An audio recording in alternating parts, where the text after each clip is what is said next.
Hello and welcome to Twist List. Today we are looking at 10 symptoms of the modern world that aren't modern at all.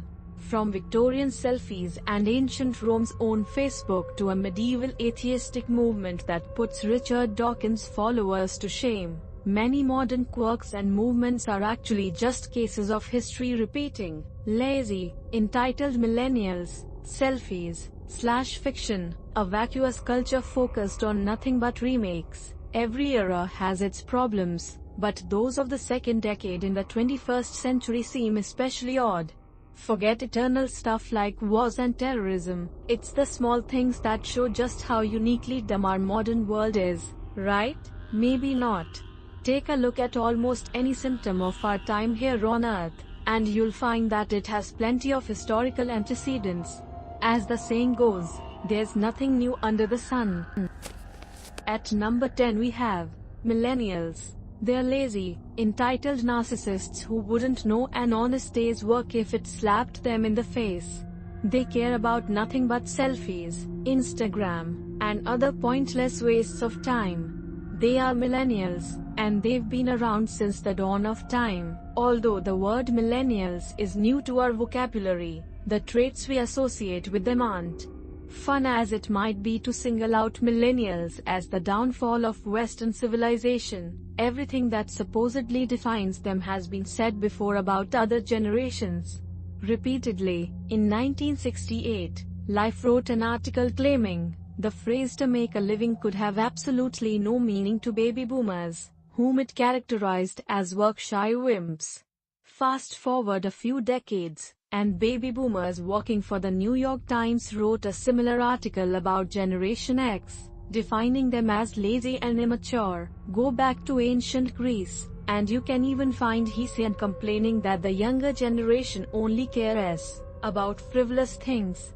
While it's doubtful that anyone in Hesiod's day was spending time uploading selfies to Instagram, the general sentiment is identical. This doesn't mean that millennials don't have their own challenges and quirks, just that those complaining about them are simply seeing the same defects that the old have always seen in the young.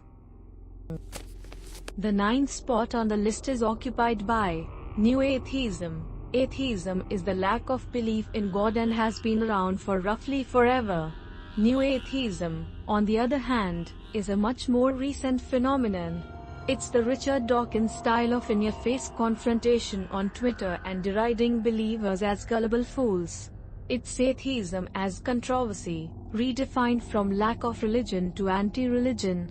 It's also much older than many of us realize. In the 10th century, Syrian Muslim Abu al-Ala al-Mari was so anti-religion that modern writers have called him the Richard Dawkins of the Abbasid era. Like new atheists today, he was openly contemptuous of religion, publicly proclaiming that the world was split into two types of people, those with brains, but no religion, and those with religion, but no brains. He attracted a large group of followers, who were so openly mocking of Islam that they could have probably all got jobs working for Charlie Hebdo. Even earlier, Ibn al-Rawandi made a name for himself in 9th century Baghdad by proclaiming Islamic tradition illogical, miracles hoaxes, and religion irrational. The two were basically the Dawkins and Hitchens of their times, provoking believers with direct challenges and public confrontations. Interestingly, neither attracted the ire of their pious countrymen, and both lived to a ripe old age. Number 8 on our list is selfies. Nothing screams, "This is the end of culture," like the modern obsession with selfies. People complain that they're the ultimate expression of narcissism. Yet selfies aren't some flash-in-the-pan phenomenon from the 21st century. They've been around basically as long as cameras. Thanks to the bulkiness of Victorian and Edwardian cameras, all selfies from the era had to be taken using mirrors. Other than that, though, they're essentially identical. In 1914, Russian Princess Anastasia Nikolaevna Romanova took what might be the first teenage selfie, posing with a bored expression. It's the same shot you'll see clogging up a million Instagram feeds around the world. Go back even further, and you'll find people like Belgian artist Henri Evenepoel, who was using selfies as a means of artistic expression as early as 1898. They were also popular in wartime as a way for troops to send mementos to loved ones.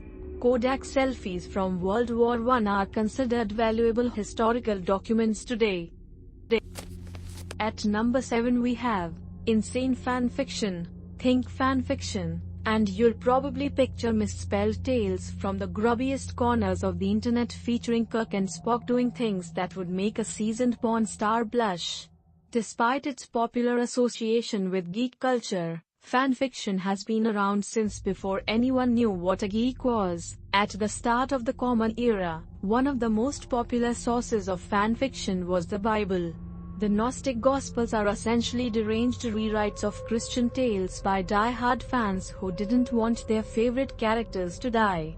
In the 170s, for example, the Egyptian Gnostic Basilides penned a version of the crucifixion where Simon of Cyrene is mistaken for Jesus and crucified. Instead of dying, Jesus stands by the cross laughing at Simon. It's not so different from modern fans torturously rewriting Harry Potter so that Dumbledore lives closer to our own time period. 1893 saw an explosion of a specific type of fanfic that most internet users will recognize. That was the year that Arthur Conan Doyle killed off Sherlock Holmes. His fans reacted by writing and releasing their own mysteries for the detective to solve. That's right. The Victorian era was just as awash with Sherlock fanfic as the modern internet, only with fewer Benedict Cumberbatch gifs. Number 6 on the list is social media. Depending on your point of view, social media is either an incredible way to interact with fellow thinkers across the globe or an awful place where social justice warriors and alt-right types go to shout at each other. It certainly doesn't seem very ancient. Tom Standage, former digital editor for The Economist, disagrees. According to him, social media has been around since Roman times. In his book, Writing on the Wall, Social Media, the First 2000 Years, Standage argues that Facebook and Twitter had precursors dating back centuries. In Vesuvius, for example, graffiti has been unearthed on ancient tavern walls that includes entire back and forth conversations. One example begins with a classic trolling status update: successes. A weaver loves the innkeeper's slave girl named Iris. She, however, does not love him. His rival wrote this: "Bye, loser." Underneath is the reply: "Envious one, why do you get in the way? Submit to a handsomer man who is being treated very wrongly and is darn good looking." Standage takes his argument further, pointing to ancient Roman abbreviations such as SPD, Salutem Plurumam Dicit, which are not dissimilar from RLOL or NSFW.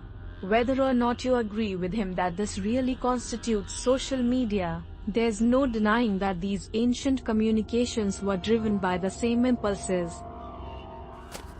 The 5th spot on the list is occupied by annoying advertisements. The Romans predated us with more than social media.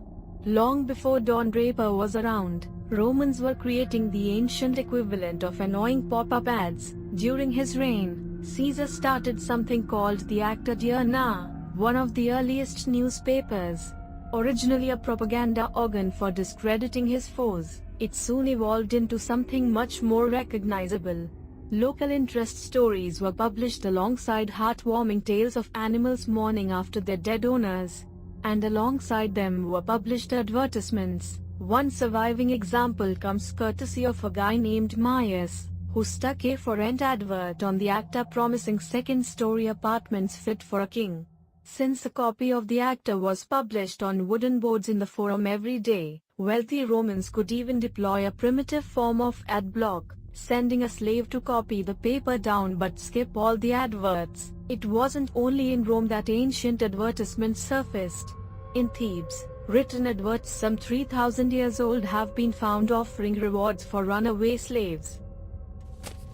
Number 4 on the list is overpaid, hedonistic sports stars. It's a common grumble PF people who have to scrape by on less than a few $1 million each year. Modern sports stars are overpaid jerks who spend too much time getting drunk and appearing in tabloids and not enough time training. Today's athletes have nothing on their ancient forebears, though. Sports stars of the ancient world were so wealthy and badly behaved that they make our guys look like thrifty saints. Chief of them all was Gaius Appuleius Diocles, a Roman chariot racer who lived in the 2nd century.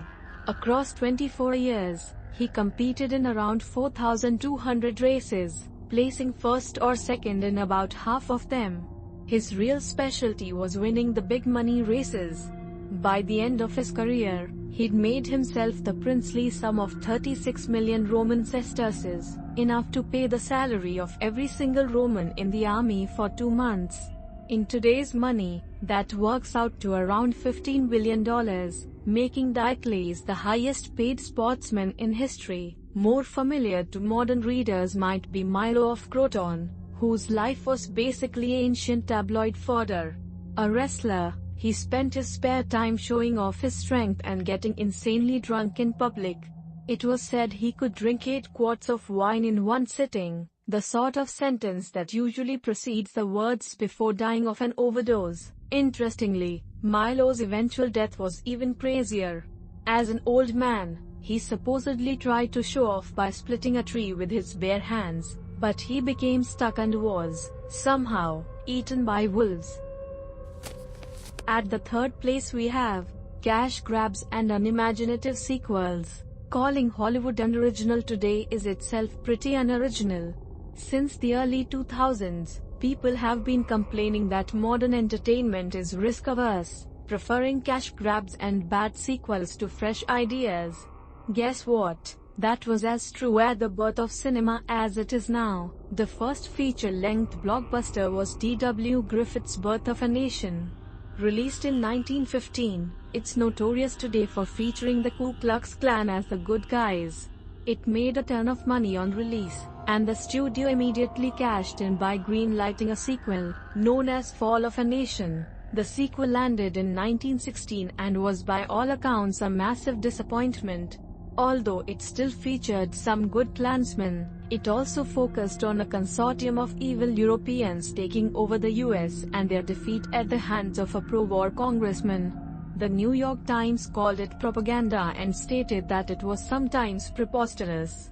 Fall of a Nation is now thought to be lost forever, lest you think it was just early Hollywood that was unimaginative. Terrible book sequels were a real fact of life in the 19th century. Only months after H.G. Wells' blew minds with his War of the Worlds, Garrett P. Service had released an unauthorized sequel that featured Thomas Edison flying to the Red Planet to kick Martian butt. Earlier still, an unauthorized sequel to Part 1 of Don Quixote so outraged Cervantes that it probably contributed to him finishing his masterpiece. At the 2nd spot is modern Disney stories. Most of the Disney stories that kids watch today are old. Frozen is based on a Hans Christian Andersen tale. Tangled is just Rapunzel from the Brothers Grimm. But many of us might not know how old some of these fairy tales really are. Recent evidence has suggested that some of the best known don't date from the 1500s. They could be up to 5,000 years old. In a study published in Royal Society Open Science, a group of folklorists and anthropologists traced the ancestry of tales appearing in 50 Indo-European languages. They found that about a quarter of them had extremely ancient roots. Jack and the Beanstalk, for example, was traced back 5,000 years to the split between Western and Eastern Indo-European languages. Others, such as Beauty and the Beast, could be up to 1,000 years older than that. To put that in perspective, if Moses had spent his exile in Europe, there's a chance that he would have heard the same stories as you growing up. Amazingly, these aren't even the oldest tales the study identified. While not all folklorists agree with their assessment, the authors decided that one tale known as The Smith and the Devil likely originated in the Bronze Age. If Disney were to make a film of that, it would be the longest page-to-screen waiting time in human history. And finally, at number 1, listicles. As anyone who writes for a list-based website can tell you, journalists sure love to hate on listicles, list form internet articles. The internet is awash with hilariously ironic articles in serious publications, featuring titles like 35 Reasons Why I Hate Lists and 8 Reasons to Avoid Listicles. The arguments are always the same: humans invented writing. Great. Then online sites started writing lists. Boo. It's as if most people think that nobody employed the list format prior to 2013, and those who did have done so only to annoy the real journalists. As you've probably guessed from the rest of this numerically ordered article, that isn't really true. Listicles have been around as long as human beings have liked to rank things. One example from the 1800s is The Fate of the Apostles, which Smithsonian Magazine has called a 19th century viral sensation. It depicted the way each of Jesus's apostles died in chronological order and was reprinted around 110 times, which in today's terms would be like finding out that your list has been linked on The Guardian, CNN, BBC, and the New York Times and has been retweeted by everyone in Hollywood. At least 650 other articles in the era had a similar reception, including a whole load of listicles. Then there are the famous list writers. Leonardo da Vinci and Benjamin Franklin were compulsive list makers. Writer Umberto Eco claimed that you could find examples of artistic list writing in the works of Homer and Thomas Mann. In short, compulsively reading lists might be a basic part of human nature. As Eco said, the list doesn't destroy culture, it creates it. Wherever you look in cultural history, you will find lists. It's official, folks. One of Italy's greatest 20th century authors thinks listverse is the pinnacle of culture. Thanks for watching. If you enjoyed this video and would like to see more, then please hit the subscribe button.